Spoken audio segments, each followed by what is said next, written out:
Low ball in, Harry Wilson. Yeah! Oh yes! Oh yeah! Across the face of goal, headed in. Yeah! What a wonderful goal from Harry Wilson. It's been coming. Off you go! After the game, babies are made. Hello and welcome to the That's So Craven podcast, your one-stop shop for all things Fulham. We are back and today we are talking all things Wolves. The international break is behind us. We've got a head full of tactical knowledge after a catch-up with Kish last week, and here we are to talk about the upcoming game, back to the cottage on Saturday. Here to talk it all through, we have Mark. How are we going, Mark? Yeah, doing well, buzzing to be back, looks like we've had a pretty successful international break. We're on a winning streak, and hopefully we can keep pushing forwards and continue that streak. Yeah, no injuries over the international break, no one being detained in airports at all, so it's a much calmer international break than last time around. Skibby, thanks for joining today. How are we? Yeah, I'm all good. It's like the Illuminati now. All I see when I close my eyes is triangles. Triangles of Iwobi, Smith Rowe and Robinson. It's just insane. But no, really good. If you didn't get to catch it, that was our last episode with Kish. Fantastic. So triangles. But other than that, all good. Like you say, no injuries from the international break. I did see Palhinha picked up an injury, which made my heart sink for a split second. Then I remembered he's not a player anymore. But no, it's all good. Yeah, I agree. I've been watching a few little Fulham highlights, just sort of enjoying the run up into getting back into football again, and just having had that chat with Kish, I see this team in a completely different light. And like you said, if you haven't had a chance to listen to that episode yet, please do check out the Tactical Lowdown, I think we called it, with Cottage Tactica. It's an amazing episode dissecting everything that Marco Silva does. And also, just for those listening as well, our upcoming episode after this game, we'll be joined by a special guest, Mary Southgate, who will be a guest on the podcast. She's going to be joining us, a long-time Fulham FC women's captain and a season ticket holder as well. So really looking forward to that one. As always, guys, let's jump into the admin side of things. Firstly, the Fulham Discord, That's So Craven Discord. Jump on, the invite links in all of our bios. And on top of that, we are now on Blue Sky as well. You can find us at cravenpod.com. You'll find some really great starter packs on our profile, which will help you find all the right people to follow on Blue Sky. And please do get engaged over there. It's a mass exodus of Fulham fans from Twitter at the moment over to Blue Sky. It's a very lovely, calm, relaxing, Fulham-centric place to be at the moment. So highly recommend. Guys, let's jump into it. And I've pulled up for those on the live stream our previous result against Palace. It feels like an age ago now that we dominated Palace completely. It's been an international break in between. Like we said, no injuries, fortunately. And I'll just rattle off a few of the sort of stats that I've seen as well pop up from the international break. Sander Berger played a full 90 minutes, in fact, 2 full 90 minutes and got 2 assists. Harry Wilson with a great goal. Anthony Robinson with an assist as well. Castagna captained Belgium at one point as well, played 2 full games. Jimenez with a goal and an assist. Anderson, Bassi, Iwobi all playing as well. Andreas Pereira left on the bench for international duty. A fairly successful international break. Mark, how are we feeling off the back of a good result against Palace and now a fairly quiet, in a good way, international break? Yeah, confident. I think that's the best news. Skibby put it in our Discord, and that, that's all we hope for, that everyone comes back happy and healthy. Good to see Raul and Harry get on the score sheet. That should keep their confidence levels high. We're gonna definitely be calling on them in the upcoming games, and if they can continue, that good forward momentum, hopefully we see even more goals out of them, and maybe Harry can even start challenging in certain matchups to start. Yeah, absolutely. Skibby, a good result last time out against Palace. With an international break, do you feel like you kind of lose a bit of that momentum? We off the back of a stellar win against Brentford where, everyone's high on life, and then you go to Palace and dominate them with a really comfortable 2-0 victory. Does the international break put a bit of a stop on that kind of momentum? I think it does. I think, you want to when things are going right, you want to keep playing, you want to keep performing, and you just want to keep the same kind of sort of energy levels and the same feeling, the same buzz around the dressing room. It's almost like that kind of looking forward to going to work type feel. I imagine anyway. But I think in other teams that Fulham have had, I would probably say yes, it's a bit, ropey. That because when we were sort of in the Premier League the first time with sort of Scott Parker, Jokanovic comes to mind, and those sort of seasons, we would sort of pick up a couple of wins and maybe good results, and then we'd go into a sort of international break, and you think lost that momentum. There's not that kind of comfortable consistency feel around the club, but right now, for me, under Marco, there is this real consistency feel. This team is so well gelled. They are playing for each other, and I'm not too worried now that there has been that break. I think going away, playing your international is a fantastic thing for players to do. Timmy being captain, unfortunately the result didn't go his way, but he's going to be buzzing for that. But to then come in, I'm sure that these players, this group, are really looking forward to sort of coming back in, getting down to business, and looking forward to this Wolves game. So I think, you've seen it as well. If you haven't seen yet, there as well the Pro Direct Soccer videos with Sander Berger and Smith Rowe, and I think Andreas and Rodrigo, that there is a real kind of special unity around this club at the moment that, I don't feel like just missing a week or a weekend is really going to disrupt their flow. They know what their job is. They're very well drilled. We saw that with Kostas Tactico's video, and I do believe that I think they can just keep going. I think this is sort of a team that can just pick up from where they left off and hit the ground running off after this international break. Yeah, and look, where we left off is a really good place. Like I said, it was a dominant win, a very comfortable win against Palace, whereas previous seasons, you often feel these are those tricky games where Fulham feel like they slip up more often than not. But it was a really good victory. Another Harry Wilson goal, who's in scintillating form, managed to score 3 goals in, I don't know how many minutes it was against Brentford and Palace combined, but it can't be more than, 25, 30 minutes in total? Yeah, easily.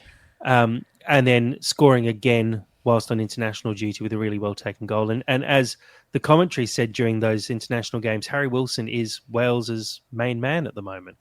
And the fact that he can't even break into this Fulham side is a really good problem for us to have. Let's move forward and look at this Wolves game. This is a Wolves team who, have been fairly impressive the last couple of seasons, but this year it's not working for them at all. They sit second bottom in the league, really struggled for results, concede a lot of goals, kind of struggled to score at the start of the season. It's starting to flow a little more now, but Mark, I'll throw to you first. Your general thoughts on Wolves' season so far? Yeah, I mean, they pretty much are an established Premier League team, right? They went up quite a few years ago, and they've always been sort of mid-range, but going a little bit higher, pushing for that. And there's some really impressive names that have left. I think they have the same problem that we do. They have a really good player in Neto, and then he goes to Chelsea. They had Max Kilman. He's gone to West Ham. So it just feels like every season they lose one of their key players. So I think they've struggled a little bit replacing that. When you look at the midfield, however, their midfield is quite stacked. We have Andre, who we were looking to get. He eventually went to Wolves, but they still have Mario Lemina, a name we're very familiar with. He's a really good player for them. A few others whose names escape me, but it's not. I do think there's something going wrong there where they're not in a position you'd expect them to be. They shouldn't, in my opinion. Well, we say the table never lies, but I'm quite surprised to see them at 19. Like I said, a pretty decent team, especially when you consider Larson seemed to have hit the ground running. 4 goals already for him as one of their strikers. Cunha's on 5, so they do have some firepower.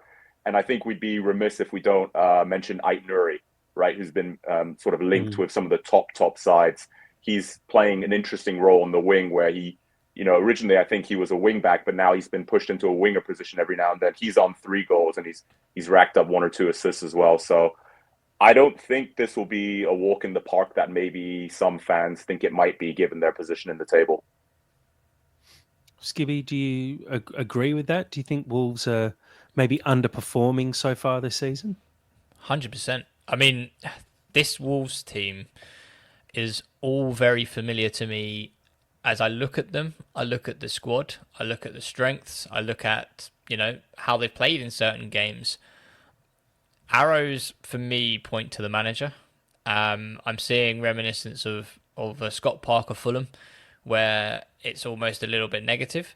And when things don't go right for them, and you see certain mistakes being made, he doesn't go into his post-match interview and say, "This is what I got wrong. This is, the things that we need to work on that I'm going to take responsibility for." It's always something else, and it grinds my gears when I see people, especially managers, who do that and just never take that. That they can never be the problem, right? Their way is the way. Someone's just not doing it right, or forces are against them, whether it be officials or the weather or something stupid.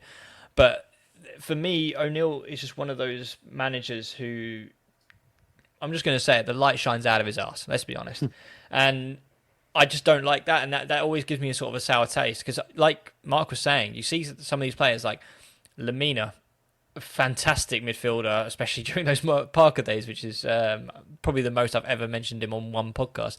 But he's a fantastic player. Cunha is a fantastic striker. I mean, there is talent there. It just doesn't seem to be clicking. And for me, it does seem to be, unfortunately, in defence, where Kilman left a huge gap for them. They are conceding a lot of goals. They are scoring, which is great, but they are conceding. And I think, for me, Roy Hodgson always kind of hammered something home when I remember hearing him speak, which was, start at the back. Once you get that kind of sorted out, the goals will come. So even if you're getting those sort of 0-0 draws, I think it was Graham Potter it happened to. It was sort of 0-0s all the time with Brighton. I think he was about 15th. And as soon as he got that kind of defence sorted out, then suddenly you start scoring goals, and that will come because you start working on that. But as soon as you get that defence sorted out, then you can start looking forward. But I think if you're trying to do too much, which I feel that this Wolves team is, which is, having a really stacked attack and sort of central area, but not focusing on the defence, that's where you're going to see problems. And I do see a lot of people saying that, Wolves had a really a harsh start to the season. I think that's a bit of a cop-out. I think there have been some winnable games there, which they just haven't taken. And I think that's purely down to sort of the management style and the sort of the way that they play in certain games. They're just not adapting. And I think that's just a problem which Wolves are having. But I think it could be one of those which just flicks for them, that, once they suddenly start realising how to play to their strengths and solidify that defence, then they could start to see the results. But, I mean, famous last words, but I can't see that sort of switching overnight come this weekend. Well, it's interesting how you say, you do look at this Wolves squad and you say, I know all these players. It's not like they've brought in a bunch of new faces and it's just not working for them yet. Like you mentioned, Mario Lemina, Mateus Cunha, Strand Larson has actually been quite impressive a few times. He Chan will probably be back for the Fulham game, most likely. Nelson Semedo, Ait Nouri, Jose Sarr in goal as well, who's been fairly impressive over the last couple of seasons. It is a good side. And, you mentioned the difficult start to the season Wolves had, and I've pulled up an image here for our live stream of Opta analyst showing that Wolves did have one of the hardest set of fixtures for the first 7 games, but they also had very poor results as well. Fulham, in comparison, had a fairly median set of fixtures to start the season, but it won more points than expected. So got off to a very good start to the season. And what I'll do as well, just to sort of play off that a little bit, is pull up Wolves' recent form. So I think fixture 7 is the Brentford game there, which they lost 5-3, which was a shocking game of football. Great if you're a neutral and you just want to see loads of goals and you don't really love football that much. But in terms of two teams playing against each other and trying to win a tactical battle, it was shocking. After that, they played Man City, lost 2-1. Results have slightly improved, but again, the issue looks to be goals conceded for Wolves. If we look at the last 5 games, they've scored 10 goals in the last 5 games, but they've conceded, 11 goals in those last 5 games, and only 1 win, 2 draws. a 2-0 win against Southampton in their last game before the international break, but a 2-2 draw with Palace and a 2-2 draw with Brighton. Mark, do you feel like that's something that's an easy fix for Wolves, or do you think it's more down to the fact that they did lose Max Kilman, who was such a solid part of that defensive unit? Yeah, good question. I think they definitely maybe they'll dip into the January market and see if they can make any additions there. You did mention that Jose Sa is a fine shot stopper. Completely agree with that. I think he's good. Craig Dawson is 34, right? So he's probably getting on in the years. Maybe he's there, Tim Ream. I'm not an authority on that, so there must be a reason he's there. Probably because he can read the game really well. But I'm wondering if that's something we can exploit. But I'm glad you brought this table up. We see the 5-3 versus Brentford. That's really quite interesting. They also lost 6-2 to Chelsea. So it seems like heads really drop at some point if they start getting hammered. And maybe that's what we need when we play against them. We need to hit them hard and we need to keep hitting them. We can't just, not that we do it intentionally, but I think every Fulham fan or most Fulham fans can admit we're still a bit nervous with a 1-goal lead. Because we've seen what's happened at West Ham. We've seen what's happened at Everton. And like you mentioned, Strand Larson, Cunha, these guys, Ait Nouri as well, they can pull out a moment of quality. And we don't want another extra time draw because that's really, we've said it before in the pod, that feels like a loss. But, going back to your question, I think they are. I think they are one or two players away from just being comfortably mid-table again and looking upwards instead of downwards. An interesting one. They play a sort of 4-2-3-1 formation, 4 across the back. In the middle, usually we see Lamina and João Gomez. Andre, who we were chasing hard, Wolves ended up spending a lot of money on as well, seems to have dropped out of the side. And do we think maybe that's potentially the reason why they're also conceding a lot of goals? We know Andre is very good at playing out of the back. Lamina, I'd say, is very good defensively, but maybe in a similar sort of fashion to Palhinha, isn't as good at playing with the ball at his feet and playing out of the back. Do we think maybe also someone like Max Kilman was very, very good with the ball at his feet? Maybe Wolves haven't fully adapted to losing someone like Kilman, who is probably our equivalent of Anderson, and therefore aren't able to get the ball out of the back comfortably, aren't playing Andre, who would be perfect for a role like this. Is that something that we can exploit and really put pressure on? And it's something that actually Fulham do very well is pressure the backlines of the opposition we're playing against. Skibby, where do you see us breaking this Wolves team down? Yeah, I think to touch on what you were just saying about Andre, I think it's quite clear to me that he is that kind of luxury ball at the feet, can really make things happen and sort of recycle the ball, very much kind of like Jean-Michel Seri for us when we're in the Championship. But when you're being sort of hounded and being attacked, he's not very great as a centre DM that you really want in terms of being tenacious and a tenacious tackler. Andre just doesn't strike me as that kind of player, and I can see as soon as they started to sort of concede goals and they needed to sort of plug that gap. And for me, looking at the Southampton game recently, it looks like they've gone to sort of like a 5 at the back formation with I think it's Totti, Dawson and Bueno with 2 wing backs. So it's almost like they've tried to really sort of consolidate that central by bringing in another central midfielder with João Gomez and sort of Lamina if he's fit. And I think they played it was Lamina that played. But I think for me, that's definitely the pocket where I can start to see success. I mean, we always play on the wings, right? So if Nori and Semedo are pushing too far up, then if you're able to get Nelson, if he plays, or Adama or Iwobi, sort of one-on-one with one of those sort of wide central defenders, then that's definitely somewhere that you can see success, because a lot of our success is coming from the wing play.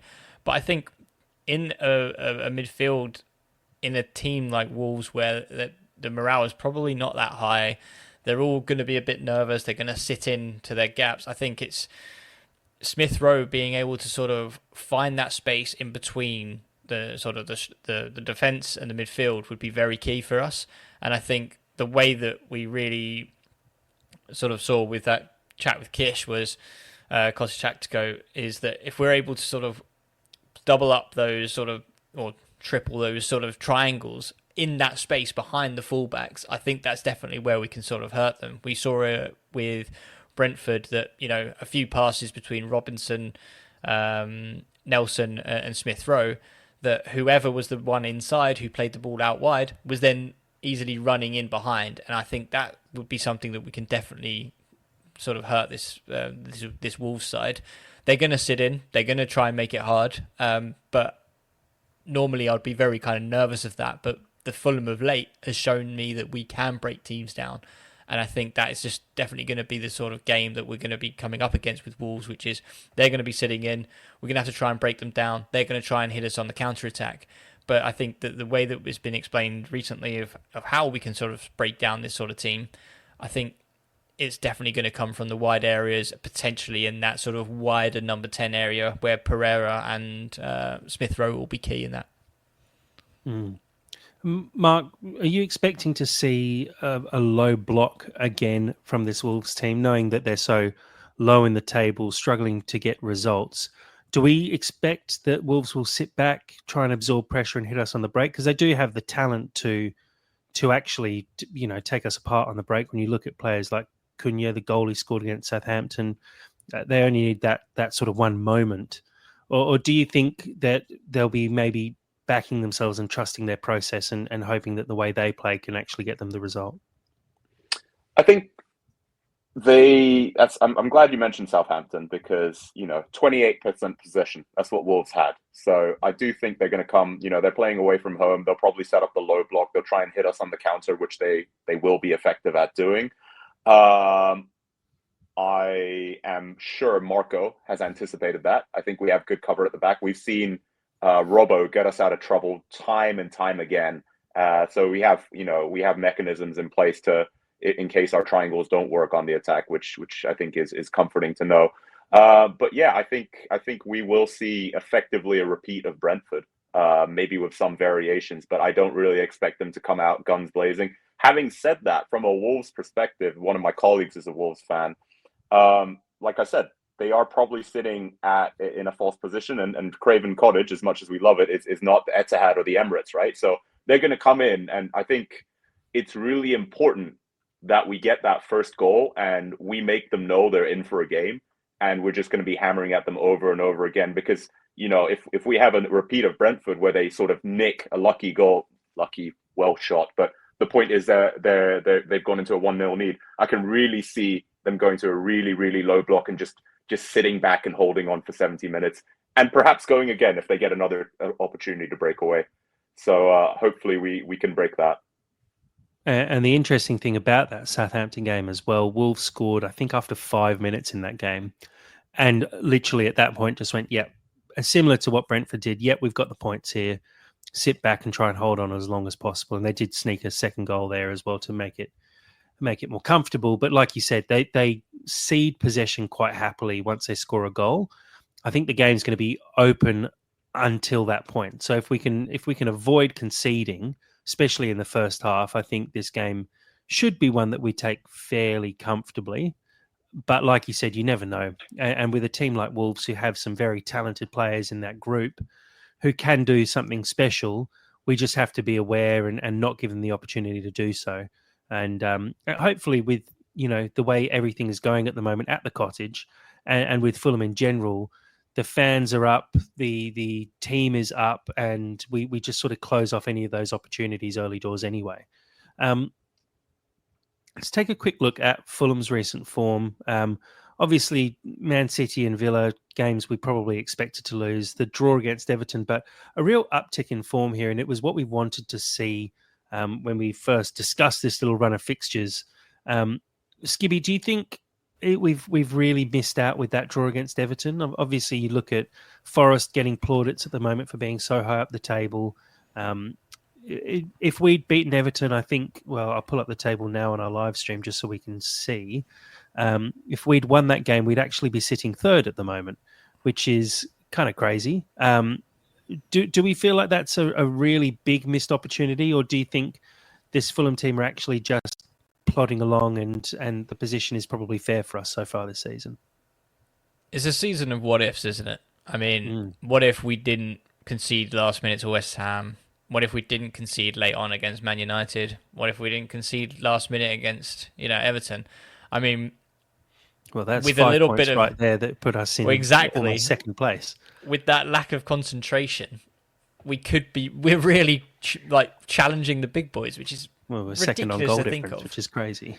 It's insane. But I think, look, I mean, there's going to be this. I've always said this is a transition period, right? We lost Palhinha in the summer. We were trying to figure out ways of plugging that without a direct replacement, because how do you replace 6 tackles per game? Because no one in Europe gets even close. But the fact that we've managed to take Marco's vision and put it onto the pitch in a matter that we have, considering that we only had, I would say, a quarter of a pre-season with, say, or not even with Anderson. I don't think he even had a pre-season, but with us, Berger was injured. The players that have come in to really make the difference and plug that hole weren't even here. So for us to be able to sort of turn that around in such a short amount of time is actually remarkable. But I think that the Everton game is probably the one that leaves the most sour taste in the mouth, because Everton just weren't at the races at all. We seemed to be quite comfortable, but then as soon as you go to that 3 at the back, which did work previously in previous games this season, where Diop comes in and just heads everything away, the key there was that we were missing Anderson, potentially not as organised we would have liked to have been in the 94th minute. But I think Everton, for me, especially in this season, and especially in the last sort of 6 games, is definitely the result that stands out to me. But I do think that this is a resilient team. This is a manager who knows his team. He trusts his players. And I do think that they're not just going to, touch on, it was just one of those things against Everton. It is something that they're going to be actively working on to try and plug that gap. And it's going to be something that happens at the beginning of the season. But I mean, if we get towards the end of the season, that's probably going to be more, and this sort of last minute goals are happening that are causing us to drop points. That's probably going to be more down to fatigue than down to sort of the knowledge and knowing the tactical plan of when we go into a 2-1 lead or a 1-0 lead. But I do think it is something which does hinder us. I think we're exactly where, if you ask any Fulham fan, we're exactly where we would love to be at this stage of the season. I mean, a lot of fans would probably expect us to be more sort of 12th, 11th. We're only 2 points off of that. I do get that. But the fact that we can say that we're going into December potentially in the top sort of 7 in the Premier League, that would be a great success. If you said that in August or July, I would have bitten your hand off and said we're exactly where we're meant to be. And it's just one of those things where we could be higher if we wanted to, playing the what-if game. But for me, this is exactly where I'd love to be at this point in time. And I think that's all credit down to the players and Marco. Mark, I think you mentioned it, or maybe Skibby. I think everyone sort of mentioned that Wolves are potentially in a false position there based on the start of their season and some of their results and the fixtures they've had, potentially. Mark, do you think Fulham are maybe in a false position at the moment? Maybe. I mean, if you look at the table, like you said, Skibby, 3 points in it takes you down to 13th all of a sudden. Admittedly, 1 point up, you go to 3rd, but is it the fact that this table is very congested at the moment and Fulham are just fortunately sitting at the right end of it? Or do you think we actually deserve to be this high in the table at the moment? Yeah, I'm going to probably give a bit of an irritating non-answer. I do think we deserve to be where we are. I don't think we're in a false position. I think we play good football. I think we play interesting, aggressive, attacking football. And it's hopefully quite pleasing to the neutral as well. And it's really cool to hear the tactics that were behind it, like we saw in the last video. Having said that, some really, really big names underneath us, right? Villa, okay, not really underneath us, same points difference. Tottenham, Man United, they now have Ruben Amorim in, right? So can we expect that they continue to underperform? Because that's going to put more pressure for us to perform to stay in that top 7 position, right? And hopefully push onwards from there. So yes, we deserve to be where we are. I don't think we should be afraid of pretty much any side. We even had Man City time wasting at home for them, which Pep referenced, which I think is insane. They'd probably only do that against maybe Liverpool and Arsenal and now resurgent Chelsea. So yes, we deserve to be where we are, but it's going to be interesting to see how the rest of the season plays out, how other teams perform. Injuries, fatigue, could they take a toll? I am really, really worried that something could happen to Anderson or to Leno, because I don't think we have sufficient replacements there, right? If we lose someone, if we lose Berger, we have Lukic. If we lose Adama or Nelson, we have other wingers. We have Wilson that can step in. We have Iwobi. Even in the striker position, maybe it's definitely not like for like, as we understood from the previous videos, but Rodrigo can come in, and he's been playing some games. You know, he's not completely new to it, but it'd be interesting to see where we stand in January, what moves we make in January to maybe cover those positions, and maybe from there we can understand what the strategy is and where we aim to be. Skibby, I'll ask you the same question, because I think it's a fair question at the moment. The table's tight. We're sitting 7th. Do you think it's fair so far this season? Do you think Fulham have performed like a team that should be sitting 7th, or do you feel... Absolutely. Yeah, I mean, I don't look at any results and go, oh, Christ, we really got away with one there, you know, and sneak to point or sneak to win. Like, the wins that we've had have been, I would say, comfortable and potentially games that we should have won. The draws are probably games where we could have done better. I don't think of, you know, I mean, Brentford would have been probably an example of, you know, we got away with a win there, because the fact that we went into the 94th minute or something 1-0 down, to get a win there was fantastic. So that was probably the only one where I'd be like, okay, we got 3 points completely out of nowhere, but not to say that we didn't play and deserve the win. I think we absolutely battered them, and you know, but it just didn't really come off when we weren't getting enough shots away. Probably more credit to Brentford than anything in terms of their defending. But I think if we were, like, for me, Forest are overachieving and probably somewhere where they don't deserve to be. I think they have just been sneaking these wins and just being like, oh, Christ, like, you know, get the ball up to Chris Wood, he'll knock it in, and somehow they've walked away with a 1-0 win. Whereas, you know, I feel like we're in a position where we really took the game to Man City. We're unlucky not to come away with more. We really took the game to Man United at Old Trafford. Unfortunate, you know, first game of the season with a new bunch of new sort of crop of players who were missing and could have really helped out. If we had Anderson, Berger in that game, then potentially we've got a different result. But, you know, we played Palace, Ipswich, Everton, Brentford, looking up the table and just thinking there are the games where, you know, we did what we needed to do, and that's what got us to where we are in the table. And if anything, we deserve to be where we are, but we could be higher. That's the thing. I'm not looking down. I'm not saying that we should be sort of battling relegation or maybe sort of now 15th, 14th where West Ham are.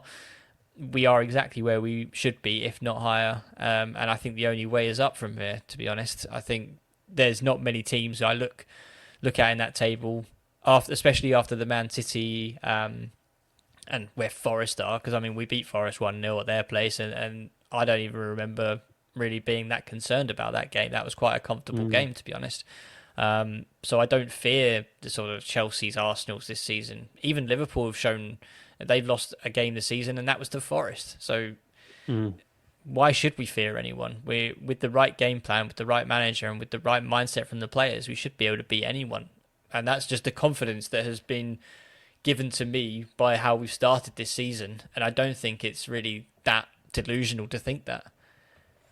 Yeah, and look, it's down to having a very strong squad as well this season. I think we made some good moves in the transfer market, solidified, you know, just added some depth in positions where we were really struggling, and replaced some important players as well. So I agree. I think we are fairly placed at the moment. It is very tight, and so this could all flip on its head very quickly in the next couple of games if things don't go our way. But at the same time, beat Wolves and come up against Tottenham. You never know what Tottenham side you're going to get on the day.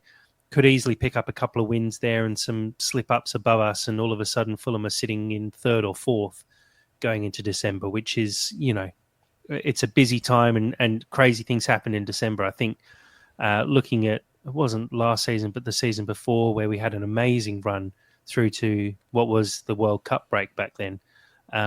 December actually seems to work quite well for us, and I think we've got a couple of tough fixtures, but some opportunities there as well. Let's talk about the lineup for this game, and I reached out to get some questions for the podcast, and they all sort of revolved around similar questions. I'm sure you guys can both imagine what that question is. Without diving headfirst into it and just asking the obvious, do we think, firstly, that there will be any changes to the 11 going into this game against Wolves? Go on, Mark. I think we know what kind of manager we have, and not that he has his favorites, but I think he likes a settled team.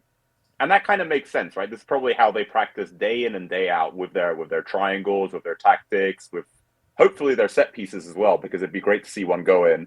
But he will. I'm going to go with unchanged. I'd like to see a little bit more out of Nelson. Having said that, I love Nelson. I love his trickery. I think he should start. I think he just does snatch at chances, and if he lifts his head up, it's going to be the same. I think it's going to be the same as Muniz last year. He'll get one, and then they'll start flowing, and then we can expect one every 2 or 3 games. And a few assists as well. So really, really looking forward to seeing Nelson on the pitch, because I do believe he'll start. Iwobi brings so much to the team as well. Sort of balances that ability to take people on one-on-one, which Nelson brings. He's sort of more of a playmaker, doesn't really lose the ball. So yeah, I'm going to go with unchanged.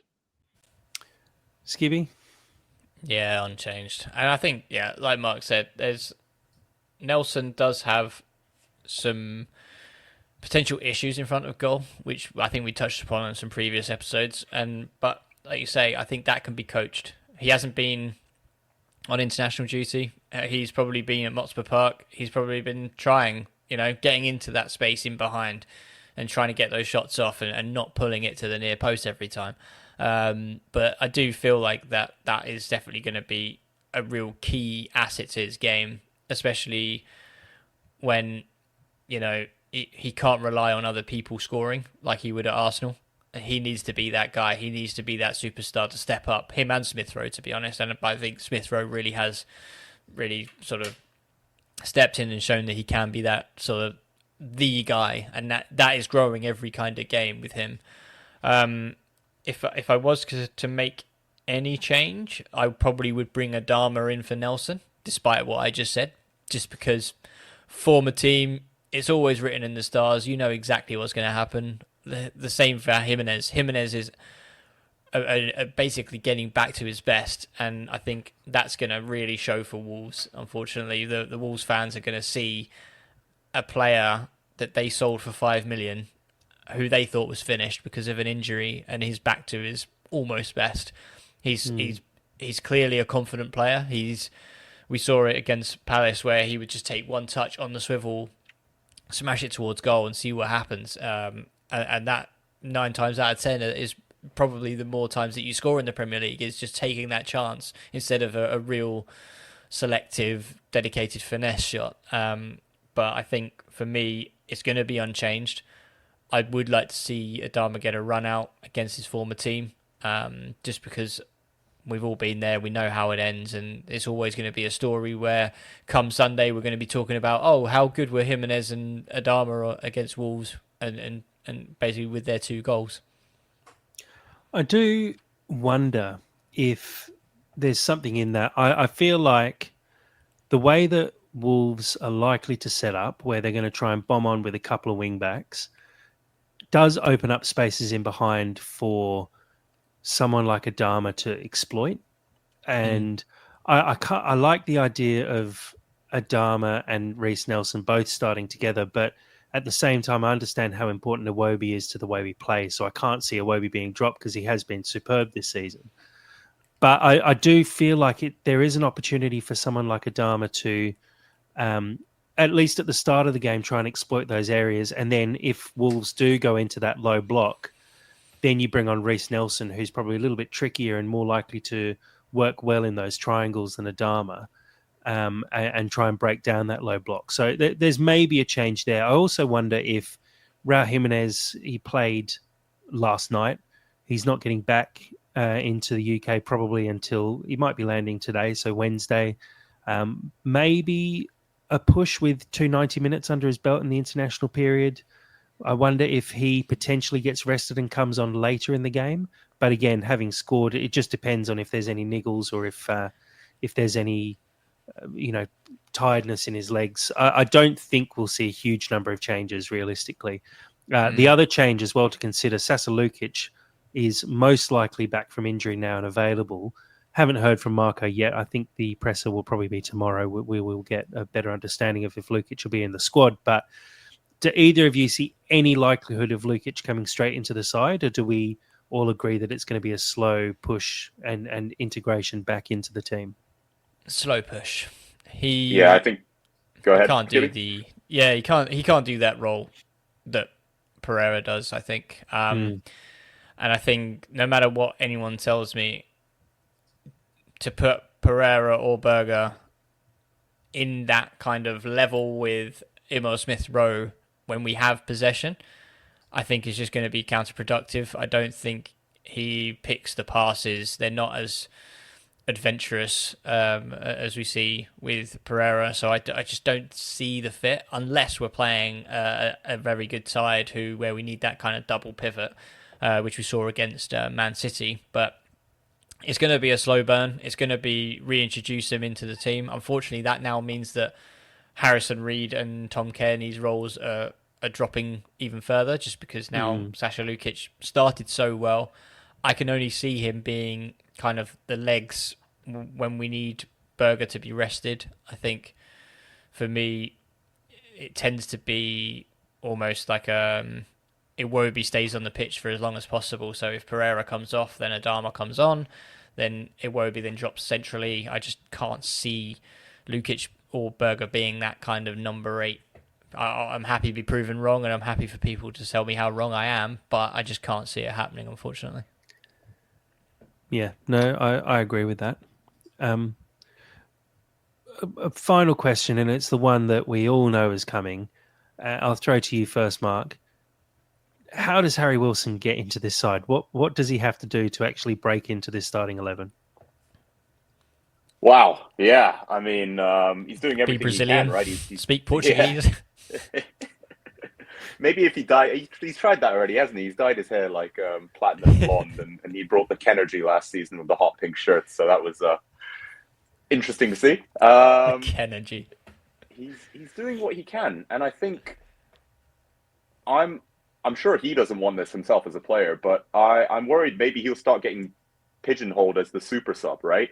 And he will only get his 10, 15 minutes at the end of the game. And then I can imagine for him, that'll be quite frustrating. He's going to want his 90 minutes. He's going to say, what else do I have to do? I've literally won games, with the help of my teammates, but I've banged in the goals and I'm on a hot streak. It's hard to answer that question. Just keep doing what he's doing, I suppose, and he has to hope for not only the fact that he's performing well and scoring, but there's drop off from either one of the wings, and then that gives Marco a real difficult decision whether he, because we know he can be quite stubborn. Is he going to stick with the same formula, or is he going to listen to the guy that said, "I've scored 5 in the last 7 games. I'd really like an opportunity to start, please." Skibby, anything more that he could be doing? It's a tough one, isn't it? It's because as a motivator, you're telling him, train hard, use your time on the pitch wisely when you come on, and that's all you can do. And, he's really got to be asking the question now for Marco and saying, well, I'm training hard. I've changed games when I come on.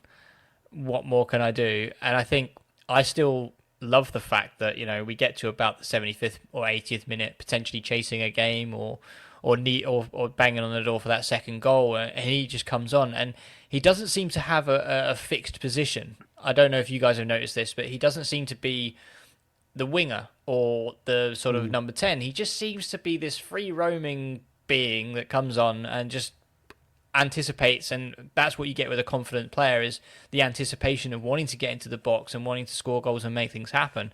And I don't think you can start a game without that kind of structure in a sort of in a player. I think he's great to bring on when we've kind of measured up and sized our opponent up and said, right, we know where the gaps are, and then Marco's in his ear, or the coaching staff's in Harry's ear and saying, right, we're going to bring you on the right hand side. We've noticed that centre back A and centre back B have a really wide partnership, therefore go and run and exploit that space. And I think that's his asset at the moment, is that one, we've got a really confident player who just doesn't care and just doesn't think about it. And two, he's that kind of weapon that you can use once you've got this high confident player to really hurt teams, to say, we've sized them up, we've got that idea, go and attack it. And I think that's just a real good asset to have right now. And I don't think that you can really say that he deserves to start, in my opinion, over the team, because not only is he getting the goals and making things happen, but the players that he could potentially come in for are doing the ugly stuff well, I would say. Like Iwobi is being really crucial in sort of that build-up play and being that consistent sort of level-headed player. Adama and Nelson are really bringing that blistering pace and trickery, which just Harry unfortunately doesn't really bring to the side. So I think for me at the moment, until there is a full drop-off, or unfortunately, and heaven forbid we don't get this injury problems, but if we do get injury problems, then potentially that's when he comes in. But until that moment, I think he just has to be a weapon from the bench, which has been highly, highly effective in winning us games. It's a really interesting point you make as well. And like you say, he doesn't have a set role in the side except to sort of come on and change a game. And maybe, I know he doesn't want to be pigeonholed as a super sub, but maybe the fact that Marco is a very good tactical manager, understands the game very well, and can have 45, at least a full first half and the start of a second half, to see where the gaps are, to see how he can break down a Wolves side, gets Harry off the sideline, take off your bib, here's how you're going to win the game for us. Jump in. Is it playing out on the wing? Is it playing in the 10? Is it playing in the 8? Is it playing as like a secondary striker? Wilson can actually slip into pretty much all of those positions at the moment. And I think we'd be happy to see him slide into all those positions. But it does, in a way, work against him, because he doesn't have that starting spot that he's able to sort of lock down off the back of that. So, I mean, clubs do need that super sub. I think someone mentioned it on Blue Sky that, Wilson feels a little bit like Nevland coming off the bench back in the day, when you need someone to score that goal, and he's just got that ability to sniff out a half chance and get into the right spaces and the right channels. And it's great having a player in that kind of form. Like you've both sort of touched on, you just hope that he is the kind of guy who's happy to wait for his chance and happy to play his role and be kind of a team player. I know there's a lot of ego in football, because you want to be the best and you want to be starting games and scoring goals and doing everything.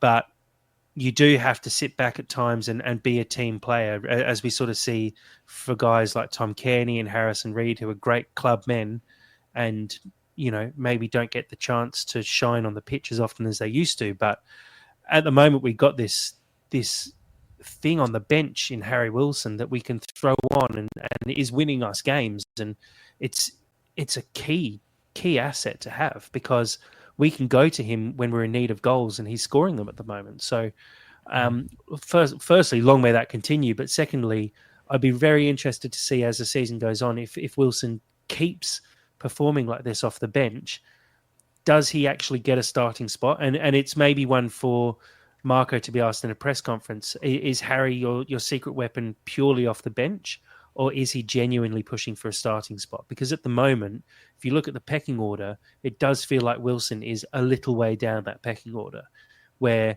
Adama, Iwobi, and Reece Nelson are the sort of three fighting for two spots at the moment.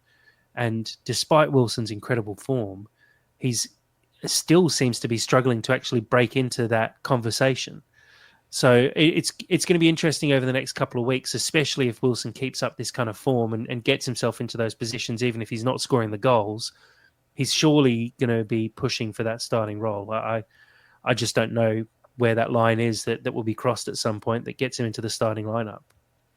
Just to add to that, I think you guys made some excellent points. And if he wants to start, I think he needs to, in Marco's eyes, not just score goals, but he needs to do what the other people are doing, but better, right?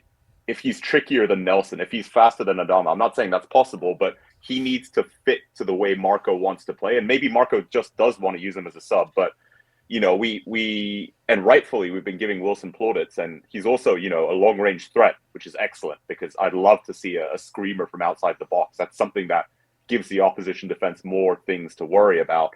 But he has gone missing, right? Before he had this hot streak, we've seen him sort of being muscled off the ball or like complaining about not getting a foul, or perhaps he's almost certainly not as defensively sound as Iwobi in terms of tracking back and winning back that ball. So it's tricky, but he needs to prove that has more utility and is better at helping Fulham win as a starter than as a sub to start.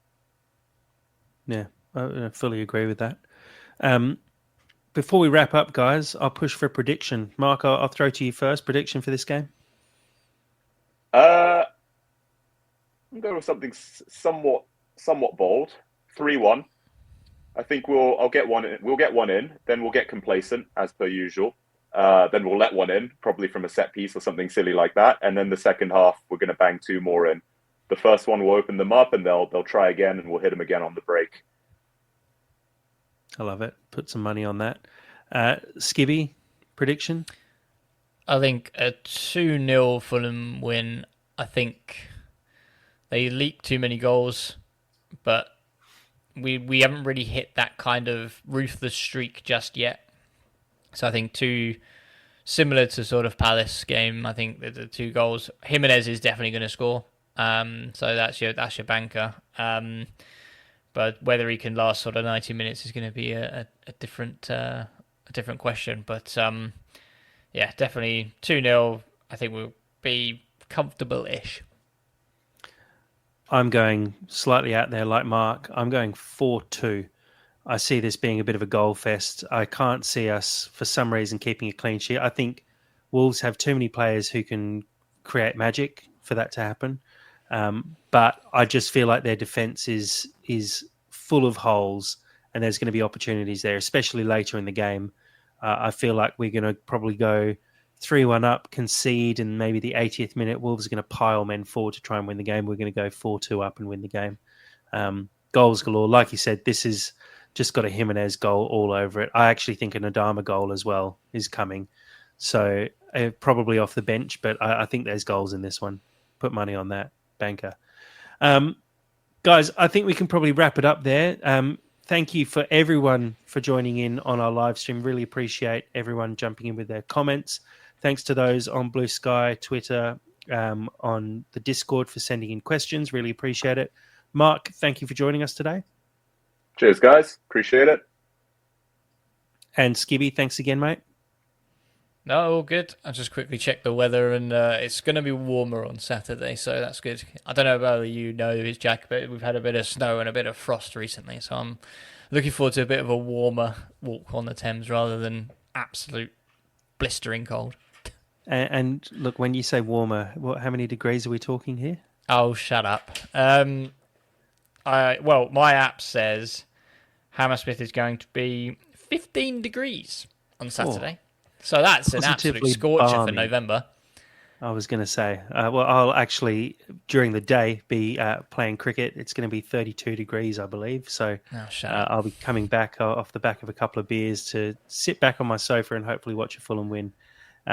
Really looking forward to this game on the weekend. A big one in terms of, I think it could be a bit of a turning point for our season. We win this game, that makes it 3 on the trot. Going into Tottenham could easily be a win there, could make it 4 wins on the trot, pushing into the top half of the table and actually pushing right up to the very top and being in third place, I think that would put us. So, look, like always, really appreciate everyone for joining in on the stream. Appreciate everyone in our Discord as well. All the conversation there is great. Everyone who's followed us on Blue Sky, please do make sure you share our profile with new people on Blue Sky. Really appreciate the following we've built there. And as always, come on, you Whites.